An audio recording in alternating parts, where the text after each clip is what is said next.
India आजकल, सच खबर हर पल।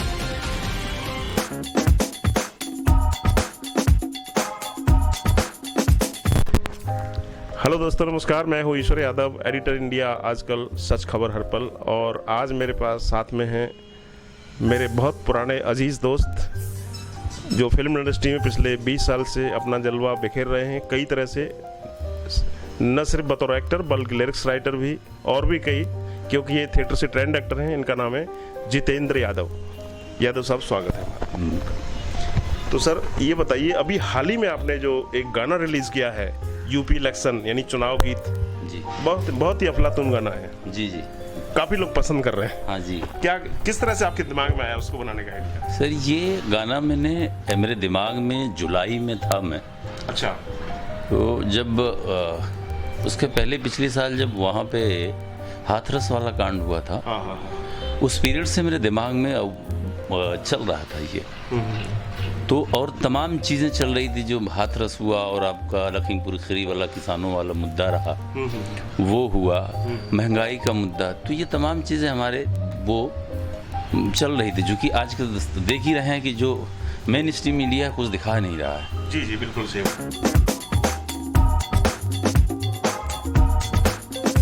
जय हो मुलायम, जय जय हो अखिलेश, चाहत जनता की पूरे प्रदेश की, रंगले को सपना सजोई रे, होई होई रे, होई होई रे, होई रे खेला होई रे, खेला होई रे, होई रे खेला होई रे।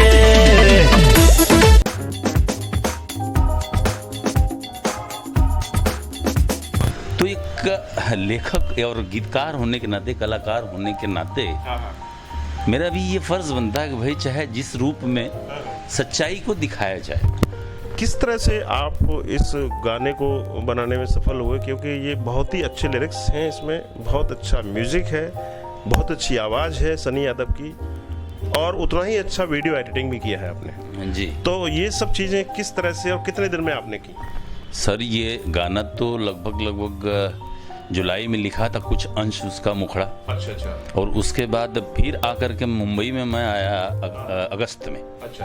तो फिर अगस्त में मैंने उसका पूरा वो बना दिया कि अब क्या करना है। फिर म्यूज़िक हमने बनवाया अच्छा। अगस्त में ही।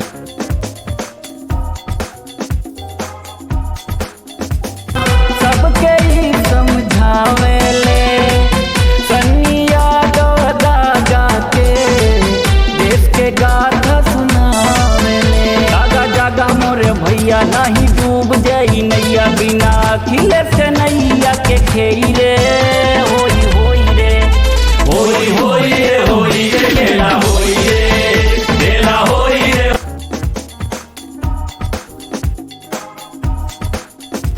तो फिर गाने का ये कभी सनी नहीं रहते थे, तो मैं रहता था। आपका भी उसमें बड़ा एक अच्छा फोटो है, रेड शर्ट। जी जी जी जी। तो जब ये सब इकट्ठा हो गए तो एक दिन ऐसा मौका आया कि नहीं अब इसको करके दे देना चाहिए, तो फिर मैंने कर दिया उसको, और सनी ने काफ़ी अच्छा गाया भी। कैसा रिस्पांस मिल रहा है यूपी में? तो इसको काफ़ी लोग पसंद कर रहे सर बहुत अच्छा रिस्पांस है, लोग बहुत पसंद कर रहे हैं। मेरे यहाँ फ़ोन भी आ रहा है, सहारनपुर से फ़ोन आ रहा है। हैं। और योगी जी का भी आपने फोटो डाला है उसमें? जी डाला है ना, तो जिस तरह से उन्होंने किया उस तरह से उनका फोटो डाल दिया है वो मैंने। ये नहीं कह सकते कि मेरे साथ अन्याय किया। नहीं नहीं, अन्याय तो नहीं किया, भले उन्होंने किया हो यूपी के साथ है। मैंने अन्याय नहीं किया सर, लिखते समय अन्याय किसी के साथ नहीं किया हो। अच्छा ये बताइए, नेहा का जो गाना आया काबा, यूपी में काबा, ये आपका उसके बाद की इंस्पिरेशन है? क्योंकि आप जुलाई तो बता रहे, 1 साल पहले आपका तैयार हो गया था, तो ये नेहा जी को कैसे लीक हो गया आपका आइडिया? नहीं, नेहा का देखिए वो भी बहुत इंटेलिजेंट सिंगर हैं और लिरिक्स राइटर हैं। तो और बहुत अच्छा काम कर रही हैं वो, सत्य के लिए, देश के लिए।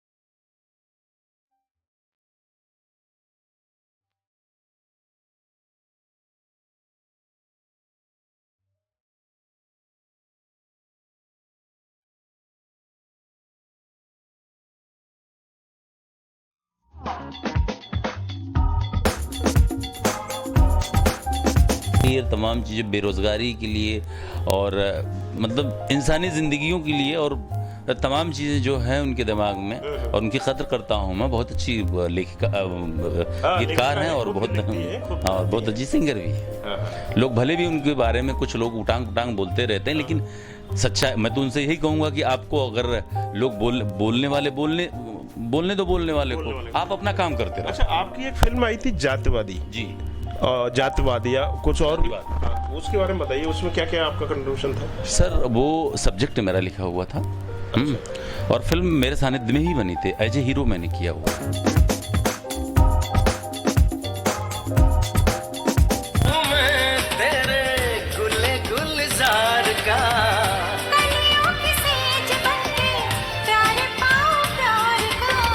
मुझे टूट कर अपनी बाहों में बिखरने दो, मुझे टूट कर अपनी बाहों में बिखरने दो। जिस दिन ये यदुवंशी का लड़का बिदक गया, उस दिन तुम लोगों के पास बाहु तो होगा, लेकिन बल नहीं होगा।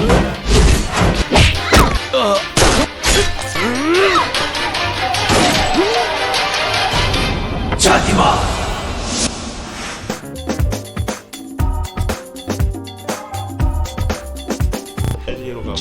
जी जी।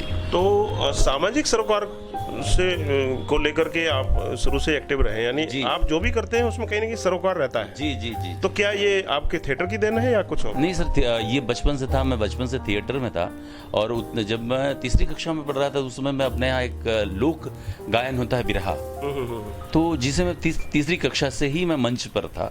अच्छा। और मंच से मेरा बड़ा मतलब बचपन का ही लगाव रहा है, हमेशा मंच पे रहा ही हूँ मैं। तो आप गीतकार भी बने इस बीच में जी। तो ये आप गीतकार और एक्टर के बीच में किस तरह से सामंजस्य बिठाते हैं? सर देखिए, जो हमारे पास खाली समय रहता है तो मैं कोशिश करता हूँ कि अच्छे गाने, पहले तो भोजपुरी में तो उस तरह के गाने जाते थे, लेकिन मैं कोशिश कर रहा हूँ कि मैं अच्छे अच्छे गीत दूँ। अच्छा। जो मेरे ना रहने के बाद भी, मैं अगर जिंदा हूँ और ना जिंदा हूँ तो भी लोगों को कुछ चीज़ें ऐसी दे कर जाना चाहता हूँ, लोग सदियों तक याद रखें उसको। बहुत महान सोच है, लेकिन आपको पता होगा इस तरह की सोच के हमारे अतीत में बॉलीवुड में पहले भी बहुत सारे गीतकार हुए हैं। आज लोग उनके गीतकार कौन था ये नहीं जानते, लेकिन आओ बच्चों तुम्हें दिखाएं जहाँ की हिंदुस्तान की लोग सब जानते हैं जी। क्या गजब का गीत था, लेकिन लेखक कौन था कोई नहीं जानता। सर अभी हम एक किताब लिखने के चक्कर में, किताब का नाम है शादाब, उसके दो शेर है, उसके 2-4 पंक्तियां मैं आपको बता रहा हूँ। पहला ही अब जो उसके पहले फर्स्ट पृष्ठ पे लिखने के लिए ऊपर के पेज पे लिखा जाता है, उसके लिए फिलहाल अभी किताब को मैंने लिखना उसको अभी रोक दिया हूँ। उसके शेर जो हैं, चूंकि अभी उसको कम से कम 2 साल लगेगा लिखने में। अच्छा। लेकिन कुछ मैंने लिख दिया। शेर व शायरी है? जी जी जी। अच्छा। तो पहला है शादाब है, उसका टाइटल ही शादाब है। शादाब जी। शादाब थे तो लोग पूछते थे हाले दिल, शादाब थे तो लोग पूछते थे हाले दिल, मुरझा गए दरख्त तो राहें बदल लिए। बहुत खूब। शादाब थे तो लोग पूछते थे हाले दिल, मुरझा गए दरख्त तो राहें बदल लिए। जिनको गुमा था यार अपनी अमीरी पर, जिनको गुमा था यार अपनी अमीरी पर, उनकी भी चिता एक दिन जलते हुए देखा। जिनको गुमा था यार अपनी अमीरी पर, उनकी भी चिता एक दिन जलते हुए देखा। जो कहते थे कि मुझ जैसा बहादुर कोई नहीं, उनको भी लकड़ियों के बल चलते हुए देखा। जो फंस गया था यार बीचे समंदर में, जो फंस गया था यार बीचे समंदर में, उसको भी जीतू एक दिन साहिल पर टहलते हुए देखा। यानी शेर व शायरी तो आप गजब की करते हैं। उंगली पकड़कर बच्चों को चलना सिखाया जिसने, उंगली पकड़कर बच्चों को चलना सिखाया जिसने, उस बाप को भी एक दिन रोते हुए देखा।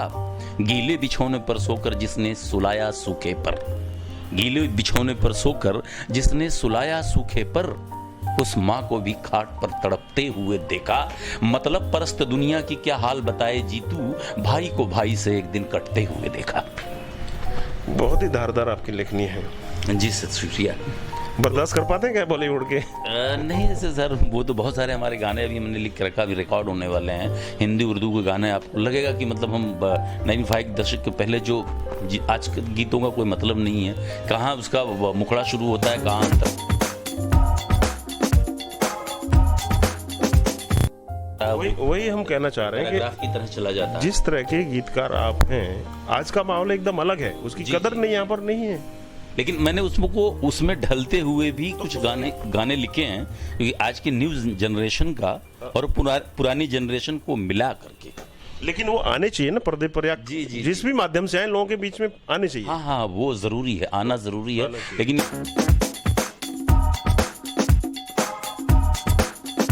कौन सा गाना आपका कोई हिट हुआ हो, कोई गाना या कोई रोल अभी तक? तो सर अभी तक तो एक तरकीब एक फिल्म है भोजपुरी, उसका वायरल गाना मतलब अपने यहाँ का वो ट्रेडिशनल जो नहीं होता है क्षेत्रीय, हाँ वो कौन सा, ब्रज का या अवधि का? अवधि का है। तो वो जो एक नया मेरा वो था कि नया वो उसको एक्सपेरिमेंट कह लेंगे। अच्छा। तो उस तरह का वो क्या है? करते ही रिलीज हो गया जी, शूट करते ही वायरल हो गया। वो फेसबुक पे किसी ने वायरल कर दिया था, तो उसको बहुत सारे लोगों ने फिर अपना नाम दे करके गाना शुरू किया। तो मैंने वापस कंप्लेन किया। निशा दुबे एक सिंगर है मार्केट में, उसने भी अपना उसमें गा दिया है दूसरे किसी। क्या है जरा बोलते, हम भी जाने। अच्छा, कुछ है नहीं उस गाने में, खाली उसका लाइन ही कि दिन भर काट छाट करत है बनाई, हाथ पियत रात जब आवत है उंघाई, हमसे धान पिटवाओ में सैया रात भरोसा में, बस यही है। लेकिन मैंने क्या किया है कि जो गाने का आज का मतलब कि लोगों को एक मैसेज दिया हुआ है कि औरत कहती है कि सर अपने आदमी से, अपने हस्बैंड से कि दिन भर तो हम काटते काटते परेशान हो जाती हूँ, और जब खाना खा के नींद आती है तो फिर आप कहते हैं चलो उसको पीटो, मतलब उसको झाड़ो, और उसके बाद खुद ओसाने लगते हैं। तो वो कहता है कि भाई अगर धान की पिटाई नहीं होगी तो यही तो हमारी रोजी रोटी है। तो हमारे जो बच्चे पढ़ रहे हैं उनको किस बल पे हम लोग पढ़ाएंगे? तो वाइफ कहती नहीं करूंगे, लेकिन लोग बताओ कैसे बच्चों को पढ़ाया जाएगा अगर ऐसा नहीं। तो वो एक मैंने मतलब थीम लेकर के और उस फिल्म में लिखा हुआ है तरकीब में, और गाना लगभग फेसबुक पे करोड़ों लोगों ने उसको वो किया, 64,000 लोगों ने उसको शेयर किया हुआ। फिल्म किस स्टेज पर है अभी? सर अभी तो फिल्म का क्या है कि वो अभी 80% बन चुकी है बन चुकी है। और आपकी लिखी हुई? जी, फिल्म हमने और लिखी। आर्टिस्ट कौन है फिल्म में? ये क्या नाम है आपका, वो बैनर वगैरह या आर्टिस्ट, प्रोड्यूसर, डायरेक्टर कुछ बताइए। सर ग्लोबल कोई बैनर करके है। अच्छा। बहुत ज्यादा मैंने वो नहीं है। विक्रांत सिंह हीरो है उसका, और श्रुति राव है, जो भोजपुरी के लोग हैं। वो फिल्म अवधि हिंदी तो है। आपका अभी दखल ज्यादातर भोजपुरी में है या हिंदी में? नहीं सर, हिंदी में। ये तो भोजपुरी हमारी भाषा है। मैंने पैदा हुआ कहाँ से, अपने बारे में थोड़ा बताइए। सर मैं जौनपुर का रहने वाला हूँ। ओके। एक तियरी छोटा सा गांव, शीतला चौकिया धाम के बगल में। अच्छा। वहाँ से 4 किलोमीटर उत्तर हमारा गांव है। तो बॉलीवुड की तरफ रुझान कैसे हुआ? वो सर क्या था, बचपन से ही जब मैं 6वीं क्लास में पहुंचा, अच्छा। तो मैं थिएटर करने लगा था। गांव का जो थिएटर होता है, उसके पहले मैं बिरहा गाता था भोजपुरी। तो उसका तो उसका मैं बचपन से ही गाता था जब मैं 10 साल का था। तब से धीरे धीरे फिल्मों की तरफ रुझान हुआ। फिर मैंने 92 में मैं यहाँ आया, फिर थिएटर करना शुरू किया। तमाम लोगों के साथ जो बड़े बड़े दिग्गज रहे फिल्म इंडस्ट्री के, सबके साथ मैंने रंगमंच पे काम किया। फिर मैंने अपना निर्मल थिएटर नाम से एक ग्रुप बनाया। अच्छा। फिर मैंने एक नाटक लिखा, दहशत। पहली लेखनी मेरी मुंबई की वही था, दहशत। तो उसमें अवार्ड लिया मैंने। बच्चों से, नए बच्चों को लेकर के मैंने कराया था। लेखक, निर्देशक, अभिनेता तीनों था मैंने। उसके बाद दूसरा मैंने प्ले लिखा, पोपटलाल चले ससुराल। तो वो काफी लोगों ने पसंद किया था। दीनानाथ मंगेशकर में हॉल में हुआ था, काफी लोगों ने पसंद किया। फिर मैंने धीरे धीरे टी सीरीज में आया। उसके बाद वॉइस ओवर करने लगा और डबिंग करने लगा, और ऐसे ऐसे फिल्मों में, सीरियल में करते करते भोजपुरी 7-8 फिल्में की। लेकिन हमको भोजपुरी में कुछ चीज़ें जो है लोगों को समझ में नहीं आई। फिर हिंदी में अपना जातिवाद किया। उसके पहले शबनम मौसी किया। छोटा छोटा करेक्टर करते रहा, लेकिन जातिवाद में हमको मतलब ये एक अच्छा ब्रेक मिला। और उसके बाद फिर धीरे धीरे अभी भी एक फिल्म करने जा रहा हूँ मैं। तो एज ए हीरो और राइटर दोनों, लिरिक्स भी हमारा ही। अच्छा। तो शायद ये जल्द ही शुरू हो जाएगी। तो आपसे तो लोग घबराते होंगे फिल्म इंडस्ट्री में, क्योंकि आप हीरो भी हैं, आप एक्टर भी हैं, आप लिरिक्स राइटर भी हैं। जो हम अपना सब्जेक्ट ले जाते हैं, किसी के यहाँ स्ट्रगल नहीं करते सर कि हमसे लिखवा लीजिए या कुछ नहीं। अच्छा, नहीं, खाली स्ट्रगल करते हैं एक्टिंग। अच्छा, इसमें जो एक चीज जानना चाहता हूँ, खासकर एज ए लिरिक्स राइटर, ये सब हमारी विधाएं हैं संप्रेषण की जो है। तो आप किस में ज़्यादा सेटिस्फाइड महसूस करते हैं जब लिखते हैं? जी।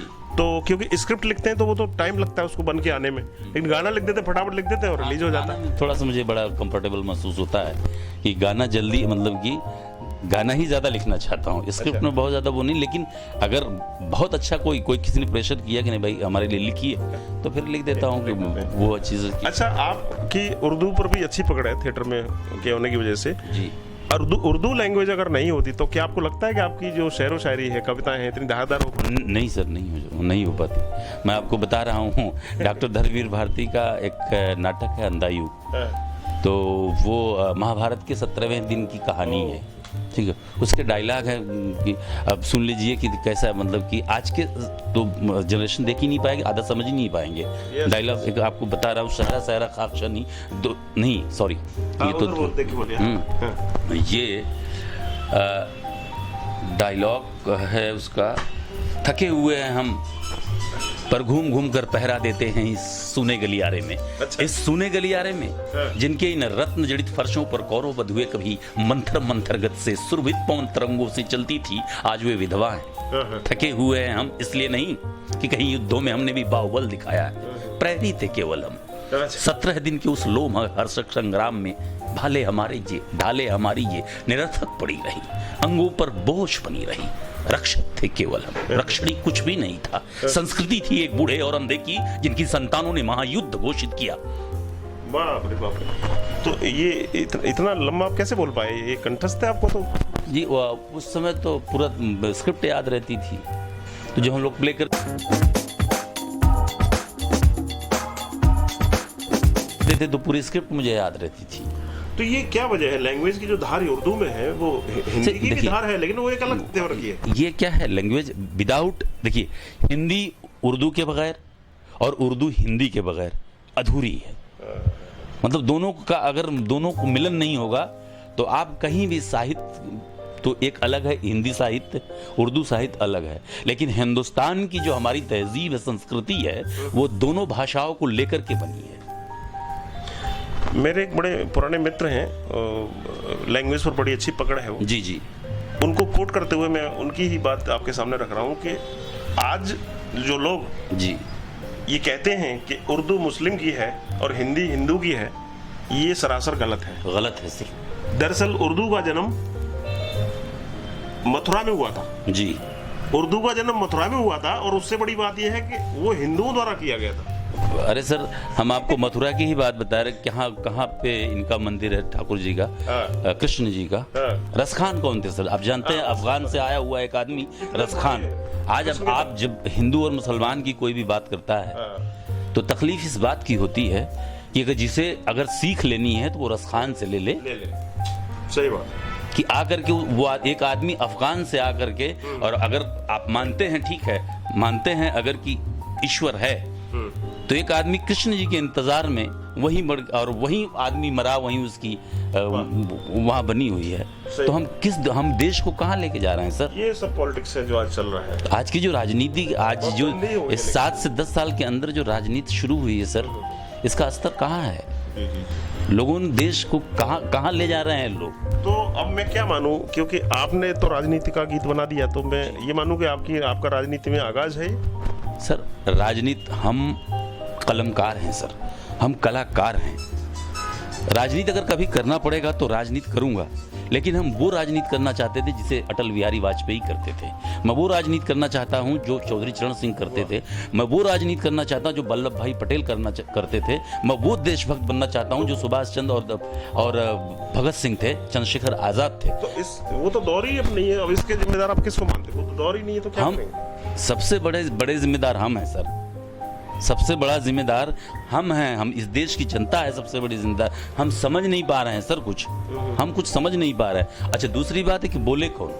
विपक्ष है नहीं। बोले। और विपक्ष अगर होकर के कर क्या सकता? जो आवाज उठा रहा है आज, उस आवाज को दबा दिया जा रहा है। तो अच्छा ये बताइए, अभी क्योंकि इंटरव्यू मेरा ज्यादा लंबा ना हो इसलिए मैं वाइंड अप करना चाहूंगा। जी जी। आपका ये जो कदम है, एक Jitendra Yadav is a different actor in Bollywood because he is a thinking actor. जी। तो ये चीज बॉलीवुड में आपके इर्द गिर्द जहाँ मूवमेंट आप करते हैं वहाँ कितना लोगों को डराती है या खुश करती है? नहीं सर, खुश तो सब रहते हैं और ये नहीं है कि लोग डरते हैं। लोगों अभिनय से, भोजपुरी में जब मैं जाता था तो लोगों को मेरे अभिनय से डर लगता था।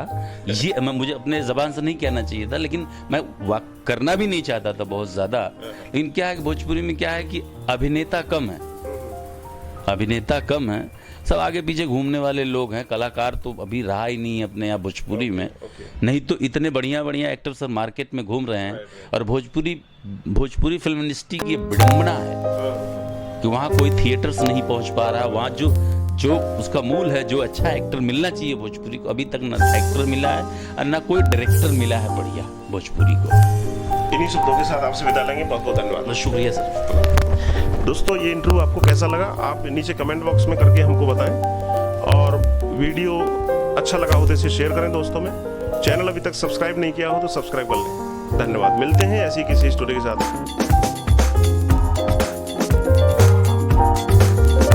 जय हो मुलायम, जय जय हो अखिलेशी, चाहत जनता की पूरे परदेश की।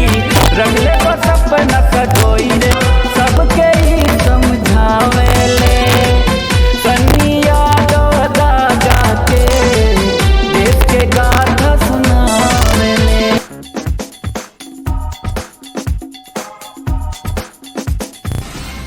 इंडिया आजकल, सच खबर हर पल।